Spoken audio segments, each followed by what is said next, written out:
Dajjal said to Tamim ad-Dari that when I am released, I'll enter every town and every city. But he didn't mention Kampung.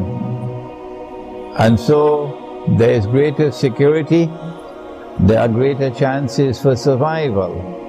For example, from biological warfare that's coming. If you're living in the remote countryside, in small communities, the bigger the city, the less your chances of survival. And so Dajjal has been causing the countryside to be vacated. And all of the countryside is moving to the city. And he does that through the economic weapon of riba. You can only get a job here. I met this man from Terengganu. His wife lives in Terengganu with 10 children. MashaAllah. He's driving a taxi in KL, whereas he should be in Terengganu with his 10 children. He cannot earn a livelihood in Terengganu, it's in KL. So this is how Dajjal causes the countryside to become vacant, and all of mankind moving towards the cities. And today he has succeeded to such an extent that we have what is called the mega cities. 20 million people in a city. Dajjal is rubbing his hands in happiness and glee because it's easier for him to control you, it is easier for him to brainwash you, it is easier for him to destroy your faith if you're living in the big cities, and far, far more difficult for him. He gets a headache, he needs Tylenol tablets when you're living in small communities scattered all over the remote countryside. So that's the first thing we say. And our strategy is to build Muslim villages in the remote countryside.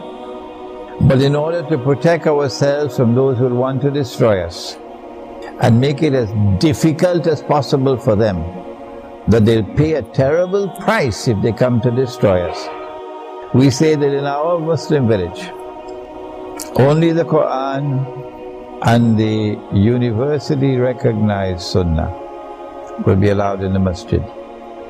If you have a religious practice, no matter how long you've had it, no matter how beneficial it may be, but it is not based on the Quran and not based on the universally recognized Sunnah, we say don't bring it into the masjid. Don't bring it into the public life of the village. You can keep it in private.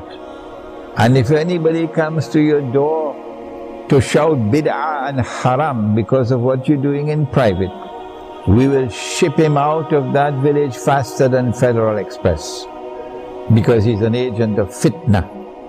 That's your private life. Your private life must be respected. This is our strategy. The village would have dinar and dirham as money. And if you come with the police to seize our dinar and dirham, we will use rice as money. Plenty rice in Java. Are you going to ban rice as well? How stupid can you be? We'll use sugar as money, but we're not going to use your bogus and fraudulent and haram paper money. Nor can you get us to use electronic money, because we are outside of electronic range.